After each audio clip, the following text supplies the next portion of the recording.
warahmatullahi wabarakatuh. Perkenalkan, nama saya Karina Zahra dari kelas 9A. Di sini saya akan mempresentasikan tentang sistem perkembangan pada tumbuhan dan hewan. Bab 2, sistem perkembangan pada tumbuhan dan hewan.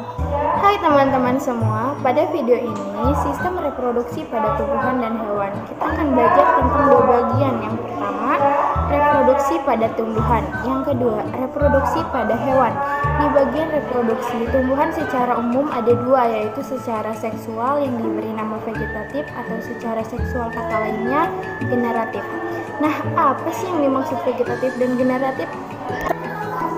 Vegetatif adalah reproduksi vegetatif terjadi karena tumbuhan mampu menghasilkan individu baru tanpa proses fertilisasi atau tumbuhan. Beda dengan generatif. Reproduksi generatif adalah reproduksi melalui proses fertilisasi atau pembuahan. Yang pertama kita akan bahas tumbuhan berbiji tertutup.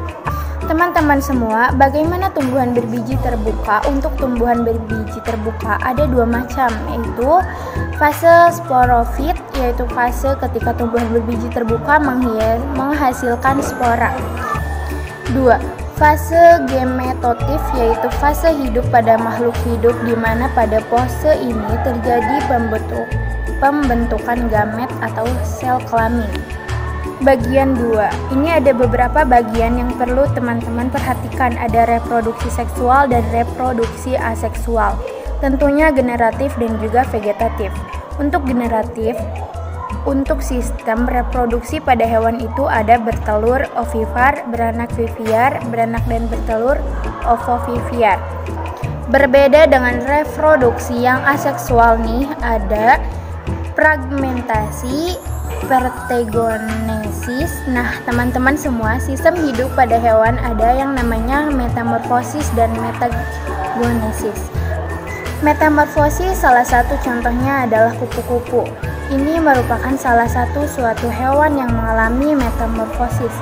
Sedangkan metagenesis adalah pergiliran keturunan atau metagenesis adalah daur hidup yang dialami oleh organisme, baik tumbuhan maupun hewan yang untuk setiap fase atau tahapnya melibatkan individu dengan kandungan genetik berbeda, biasanya tahap haploid dan tahap diploid.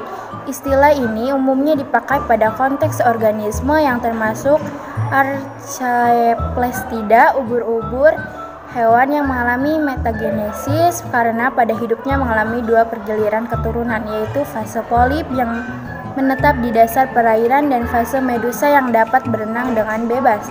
Sekian presentasi dari saya, maaf jika ada kekurangan kata. Terima kasih. Wassalamualaikum warahmatullahi wabarakatuh.